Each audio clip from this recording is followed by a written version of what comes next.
Saudações, queridos amigos, tudo bom com vocês? Bom, nesse vídeo eu decidi vir comentar um pouquinho algumas coisas referente àquele vídeo que eu fiz sobre símbolos mágicos, que é de longe um vídeo mais polêmico desse canal, né? Vira e mexe eu tô discutindo com alguém a respeito daquele vídeo, alguma coisa que eu falei lá, né? Eu escuto muito falar sobre a parte que eu falo da cruz, né? De Cristo ter perdido a força dele na cruz e ter vencido a cruz ao ressuscitar.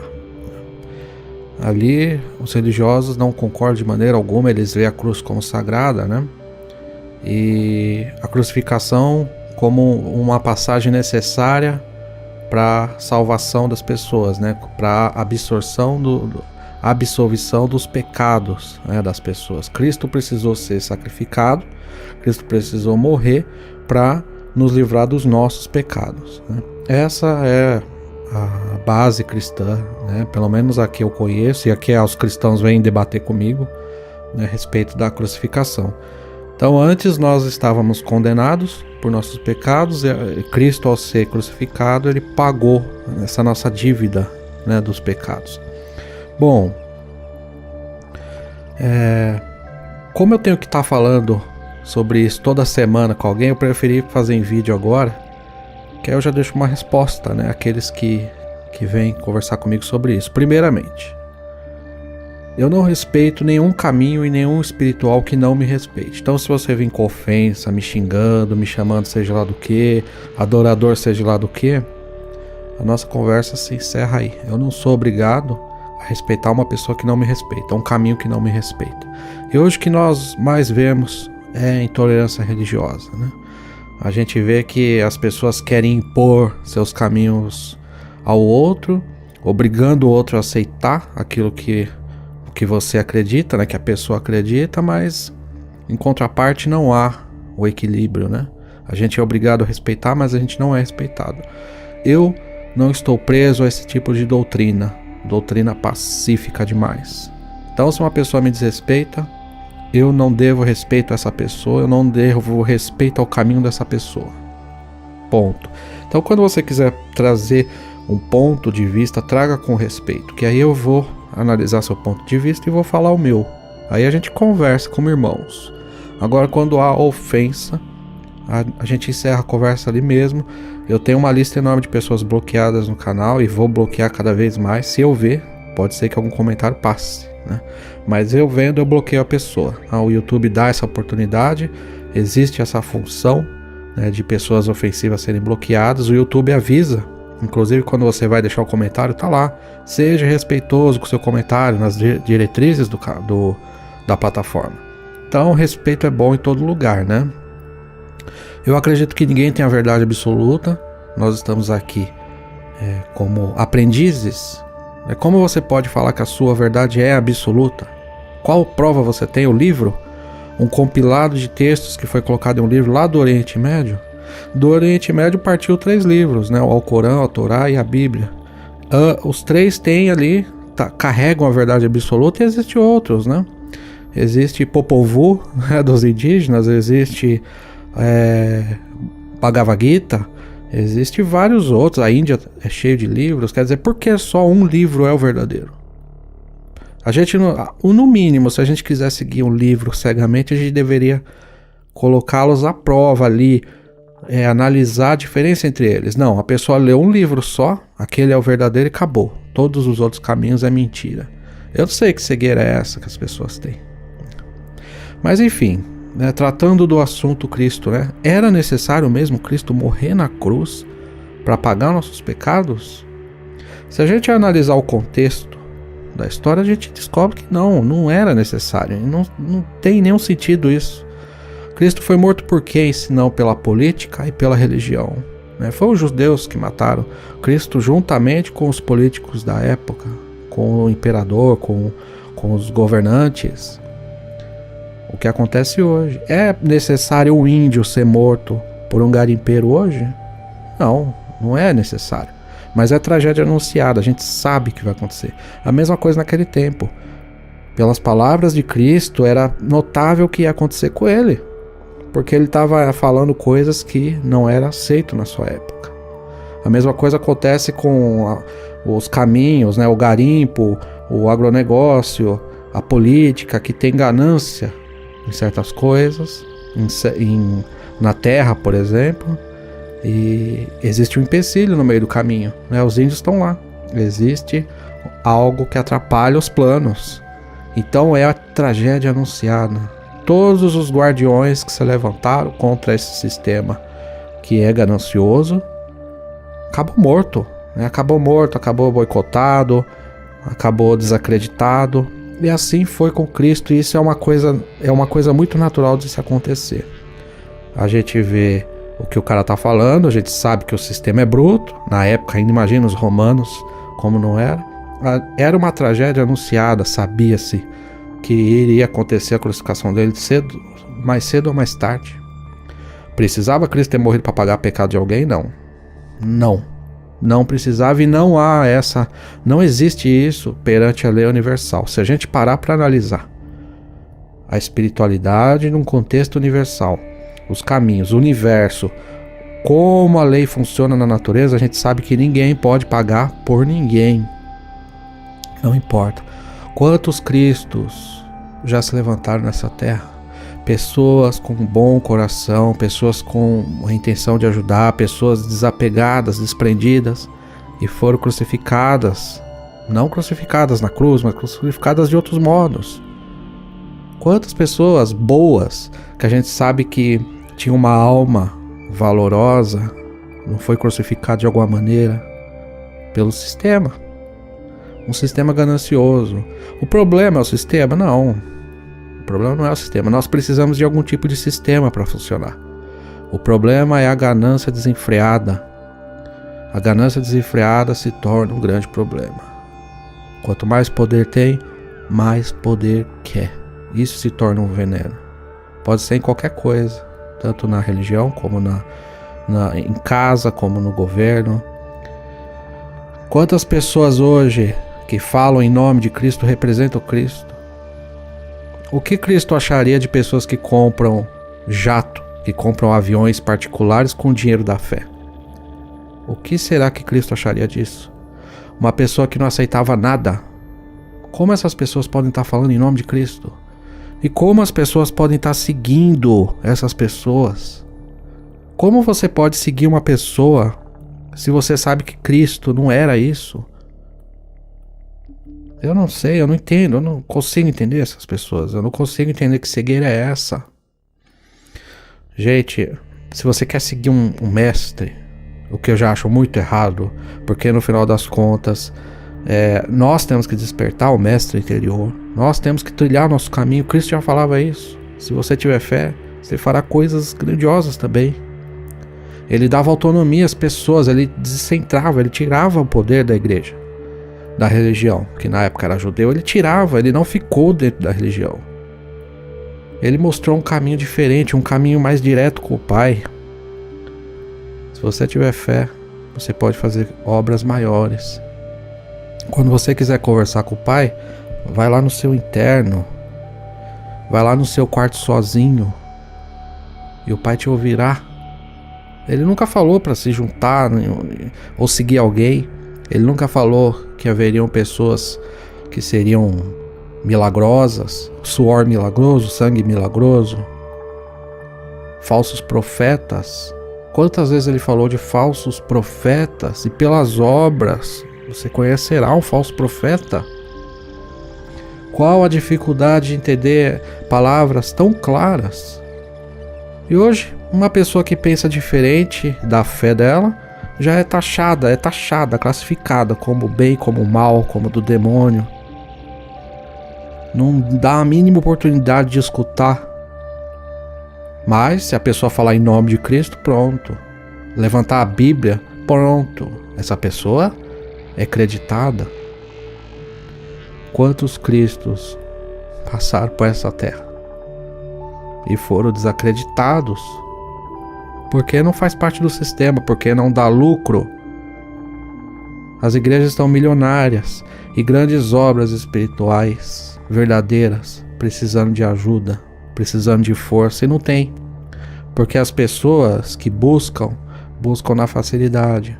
buscam na mentira. Quando foi que Cristo falou alguma passagem ou qualquer coisa que falasse de prosperidade? Quando foi que Cristo vendeu o evangelho de prosperidade para alguém?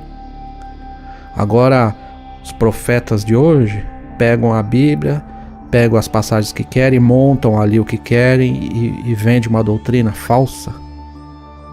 Cristo não aceitava nenhuma moeda. O dízimo era para os necessitados e para o trabalho espiritual, mas o trabalho espiritual, não para fazer o pastor ter um luxo, o pastor ter carro importado, o pastor poder viajar à vontade, o pastor ter passaporte, aquele passaporte que os mais dentro da política possuem, diplomático. Para quê? Quem é o pastor para ter um passaporte diplomático? Quando Cristo aceitaria tal coisa? O que Cristo faria com um avião, um caça? O que será que ele faria, né? Ele daria aos pobres, ele venderia. Então uma coisa é a gente arrecadar para fazer um trabalho espiritual, outra é a coisa sair do controle e o dirigente, o que se diz em nome de Cristo, passar a ser o milionário, o rico, o podre de rico, o acima de todos, o poderoso, e aí a ganância vai cada vez mais, porque nunca se contenta, nunca está satisfeito, sempre quer mais. Então, meus amigos, é isso. Cristo morreu na cruz. A passagem que eu digo lá no vídeo, que eu falo que ele perdeu sua força, é porque no momento da cruz ele morreu. Então ele perdeu sua força, sim. Cristo, ao ser crucificado, ele perdeu sua força, ele morreu. Mas ele venceu a cruz ao ressuscitar. Esse é um ponto para a gente analisar. Ele ressuscitou, ele venceu a cruz. Como eu vou carregar a cruz comigo? Eu não carrego a cruz comigo, eu carrego a vida.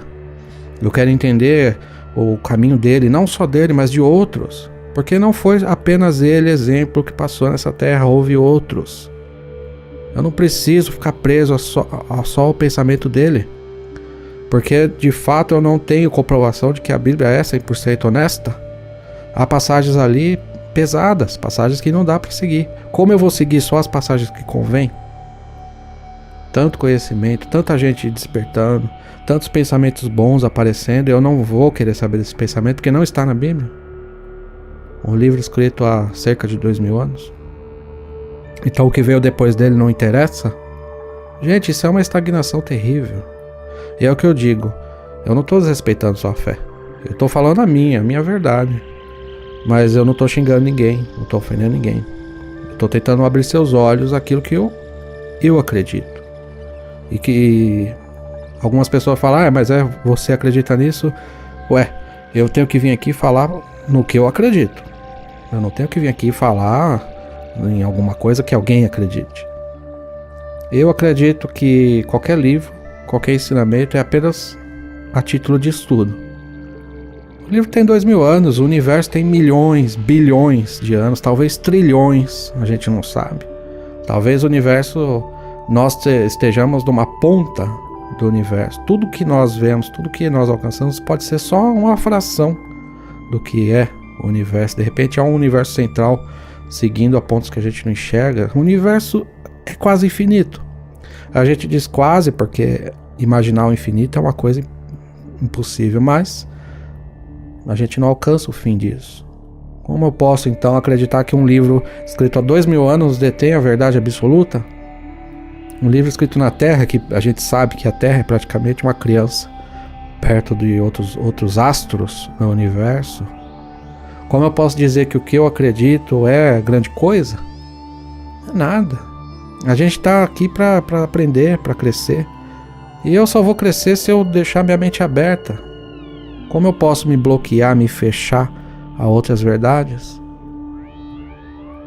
Gente, a gente só vai despertar mesmo a partir do momento que a gente derrubar a fantasia, derrubar as máscaras. A religião é uma grande prisão, a meu ver. Qualquer religião, pode ser até religiões que aceitem mais o meu caminho.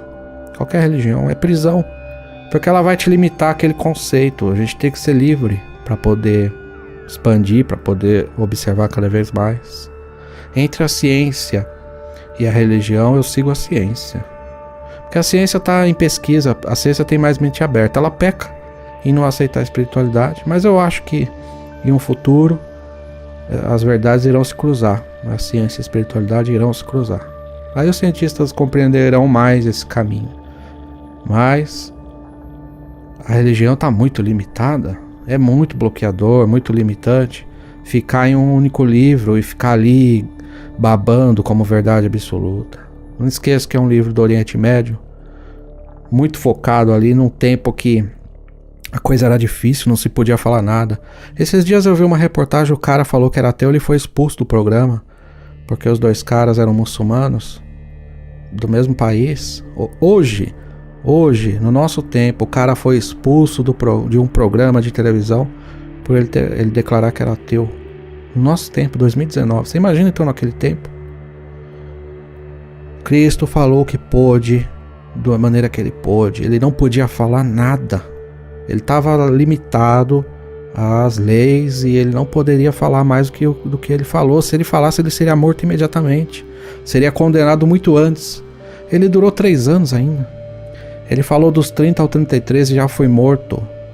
Você imagina se hoje, com liberdade de expressão, se ele pudesse falar o que ele quisesse e não houvesse a pena que havia naquela época, porque, claro, nós somos julgados, mas é muito diferente daquele tempo. Aquele tempo era morto, se você fosse contra, né?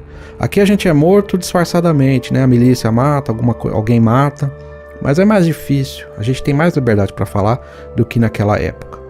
Se Cristo tivesse liberdade de falar, imagina quantas maravilhas ele não teria dito. Coisas que ele guardou para ele. Ele teve que obedecer à lei, quer dizer, ele teve que falar baseando-se na lei da época. Ele deixou de falar liberdade, ele deixou de falar de espiritualidade, ele deixou de falar de expansão da consciência, ele falou tudo em código. Tudo com muito cuidado, sabe? Pisar em ovos mesmo, era essa a realidade. Mas eu não vejo Cristo, eu não vejo as pessoas que representam Cristo hoje sendo representantes verdadeiros dele.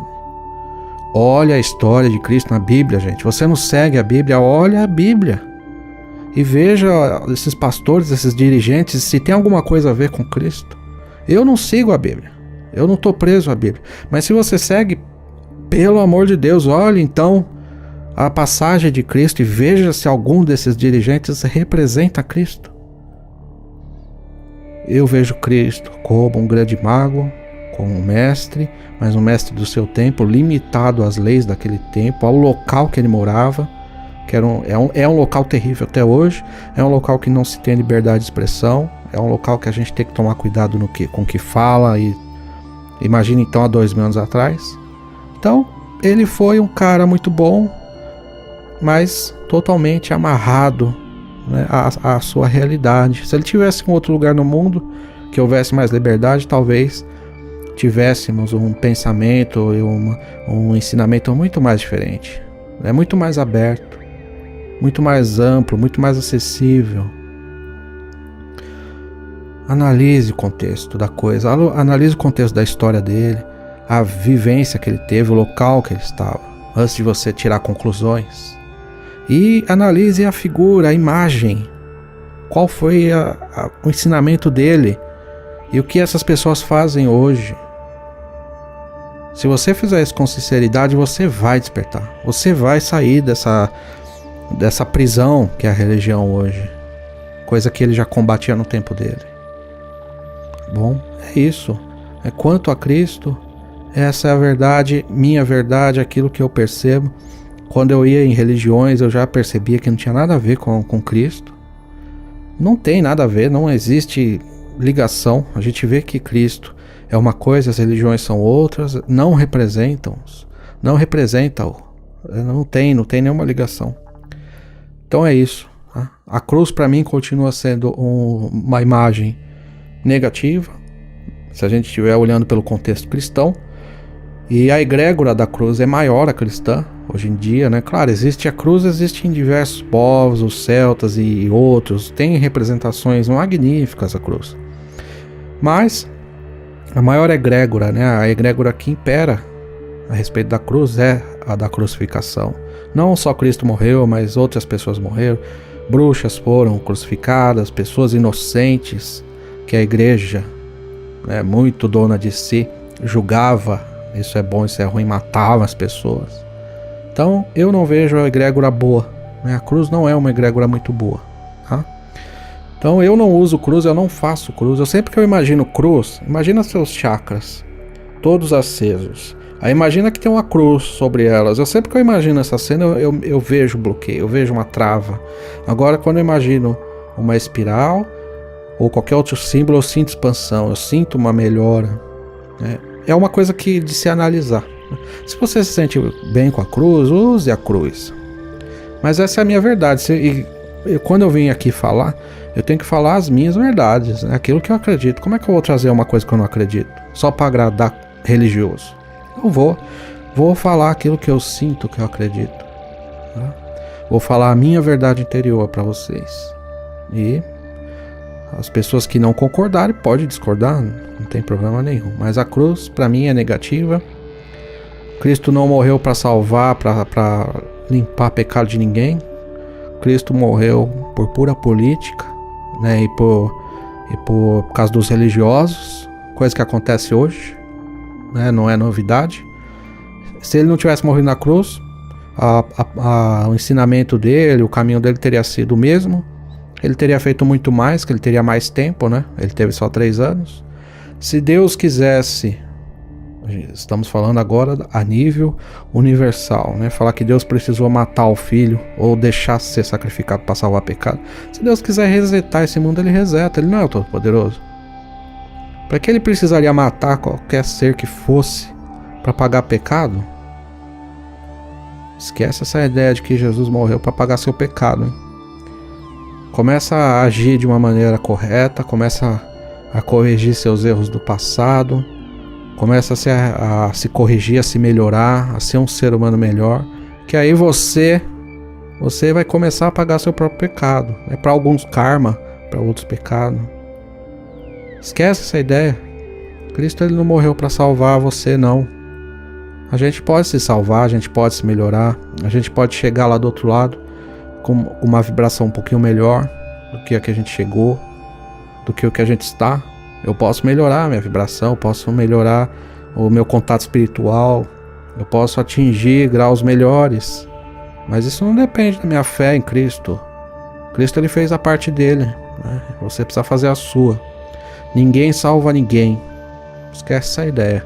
Essa é a minha verdade. Se ele morreu, é como qualquer outro que quer fazer o bem e é impedido, como um índio, como um espiritualista, como uma pessoa da paz que tenta semear a paz e é impedido porque politicamente é um grande problema, a ganância não deixa. É isso. Ele morreu por pura ganância, né, por briga de poder e não para salvar pecado de ninguém. Ele pode ter rolado isso na época, esse tipo de ensinamento, para amenizar, para todos entenderem que era necessário, para justamente os romanos que mataram ele ser o próprio representante dele. A igreja católica apostólica romana, né? Romanos foi os que mataram ele. Quando eu soube o nome completo da igreja, eu fiquei até um pouco abismado, assim. Falei, nossa, sabe, não entrou na minha concepção. E mesmo assim eu me tornei católico por um tempo. Mas não entrou na minha percepção a igreja ser romana e ter sido os romanos que matou Cristo. Eu acho que os romanos seriam os últimos a representar Cristo. Os romanos mataram muita gente, né? Não foi só Cristo, não. Os celtas sofreram, né? Enfim, Roma foi um grande império no passado, né? E entrou em guerra com muitos povos por poder, por expansão e tudo mais. Assim como os egípcios e tudo mais, né? Poder. Puro poder. E não me vem agora falar que o pastorzinho tal é representante de Cristo, que não é. Cristo é uma figura a par de religiões. É um ser que a gente pode tomar como exemplo de vida. E ponto. Não tá ligado a religião nenhuma. Ele não falou, agora seremos os católicos, agora serão os evangélicos. Não. Ele não falou nada disso. Ele tentou criar um novo caminho, mas também foi impedido, foi morto. E aí a religião tomou, criou uma religião em nome dele, falou em nome dele, fez o que fez em nome dele. Até hoje faz, né, em nome dele. Uma podridão só, né? Mas não caio nessa não, meus amigos. A gente já tá num nível, né, de conhecimento que já deveríamos ter superado essas religiões. Mas não superamos, né? As pessoas ainda estão presas. Mas eu te digo uma coisa, aos espiritualistas que estão ouvindo, eu tenho um pedido para fazer para vocês, pra gente se unir mais, sabe? Eu vejo uma desunião muito grande dentro da espiritualidade aberta. Eu vejo bruxos, magos, bruxas, espiritualistas brigando ali, brigas de ego, um querendo ser melhor que o outro, um querendo aparecer mais que o outro. Enquanto isso, a religião, por pior que ela seja, ela continua ali massiva, ela passa esmagando tudo na frente dela. Então a gente precisa ter um pouco mais de união, a gente precisa conversar mais com as pessoas que não estão nesse caminho, para as pessoas entenderem um pouco mais esse caminho, porque esse caminho é muito demonizado. Tudo que a gente fala já tem demônio, é coisa do demônio. Esse caminho foi demonizado durante séculos. Durante séculos. Isso é uma coisa enraizada na cultura agora. As pessoas acreditam veemente que se você não segue a Bíblia, você é do demônio. E isso é uma coisa que a gente precisa ajudar as pessoas a quebrar. Porque elas estão em um sono profundo, né? numa ilusão. E aí precisa de amor. Né? Porque se a gente não tiver amor, a gente não tem paciência de conversar. Pra gente conseguir conversar com as pessoas e tentar mostrar um ponto de vista diferente para elas, a gente precisa ter amor por elas. Sem amor a gente não vai conseguir, né? Porque vai vir realmente, vai vir aquele pensamento bloqueado, vai vir aquele preconceito. Como você vai ter paciência de lidar, paciência de tentar ajudar a pessoa se você não a ama? O amor é isso, né? Você ter tanto amor, tanto bem querer dessa pessoa que você acaba criando paciência necessária para lidar. Mas para isso a gente tem que querer, né? É um querer muito forte. E dentro desse caminho eu percebo que as pessoas não querem muito. A gente se mantém muito isolado do resto do mundo. A gente gosta, a gente quer, a gente até fala. Aqueles que desejam ouvir apenas, né? A gente não tem paciência com aqueles que não desejam ouvir. E aqueles que não desejam, ou aqueles que não sabem desse caminho, eles precisam saber, né? Eles precisam quebrar alguns preconceitos. E só a gente querendo mesmo, né? Mas para isso a gente tem que começar a se entender também, né? A gente se desentende demais, né? Dentro de conceitos que nem nós temos certeza. Ah, fulano faz isso, fulano tá errado. Ai, fulano fez um ritual assim, nossa, ele fez desse jeito, charlatão. E isso também é preconceito, né? Então a gente tem preconceito com os outros e a gente tem preconceito com nós mesmos, né? Bloqueios, falta de consideração, né? Falta de respeito com o caminho do outro. Cada um tá no seu tempo. Há coisas que talvez eu faça que você discorde completamente, e há coisas que você talvez faça que eu não vá concordar. Mas e aí? Por isso eu vou me afastar, eu vou deixar de querer bem, eu vou deixar de querer que você se dê bem nas coisas. A gente tem que parar de se ver tanto como concorrentes, sabe? Tudo vira concorrência. Dois canais espirituais, ao invés de se sentirem como irmãos, eles se colocam como concorrentes. É difícil, né? É um caminho muito complicado. Mas isso não é de hoje, né? Os celtas também eram extremamente desorganizados e por mais que seguissem a mesma linha espiritual, eles também se pegavam de vez em quando, né? Então percebe que já é uma cultura enraizada também nesse caminho, né?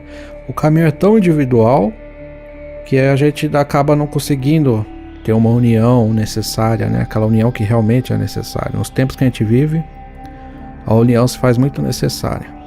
Eu me pego às vezes também com certo preconceito, eu vejo alguns tipos de trabalho, eu falo, nossa, não, isso aí não dá pra mim. Mas eu no mesmo momento eu me policio e penso, não, mas se eu não apoiar essa pessoa, a gente vai se enfraquecer cada vez mais. Daqui a pouco a gente vai ser pequenas ilhas.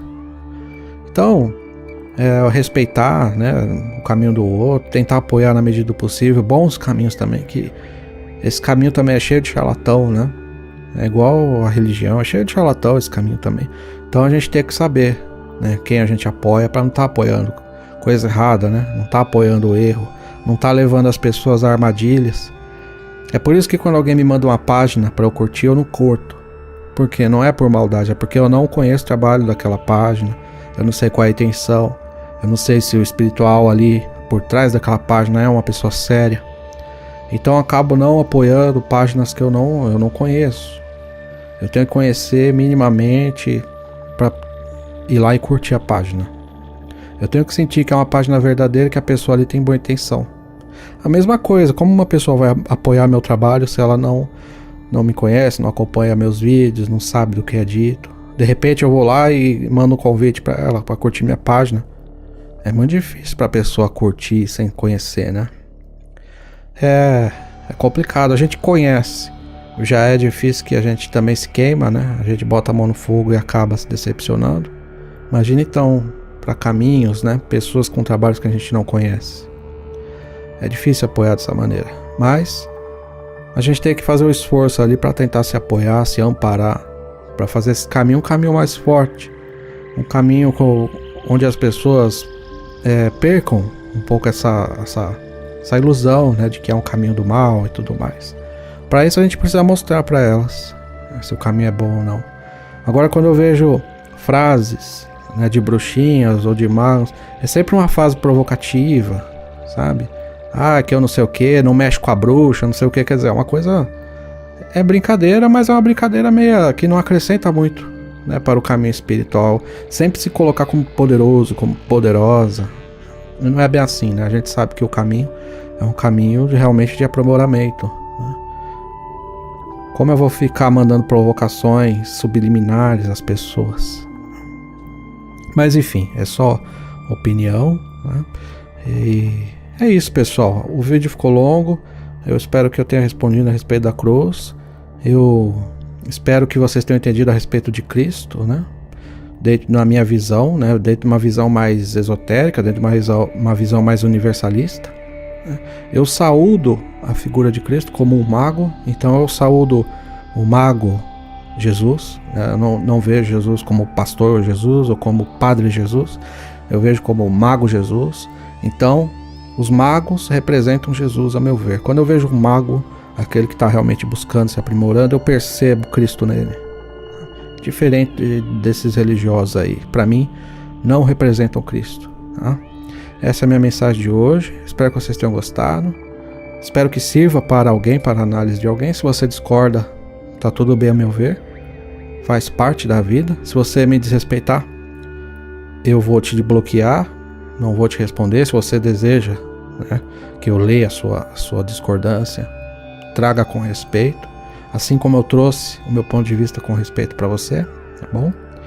E é isso. Se você puder apoiar, se inscreva nesse canal, compartilhe o vídeo se você acha que alguém pode de repente se beneficiar com esses pensamentos. Se você quer se tornar um patrocinador, um guardião desse trabalho, vai lá no site Apoia-se, apoia.se/lendário, contribua lá, seja um patrono desse trabalho a partir de R$2, tá? No valor que você puder. Enfim, é isso, pessoal. Abençoado seja profundamente.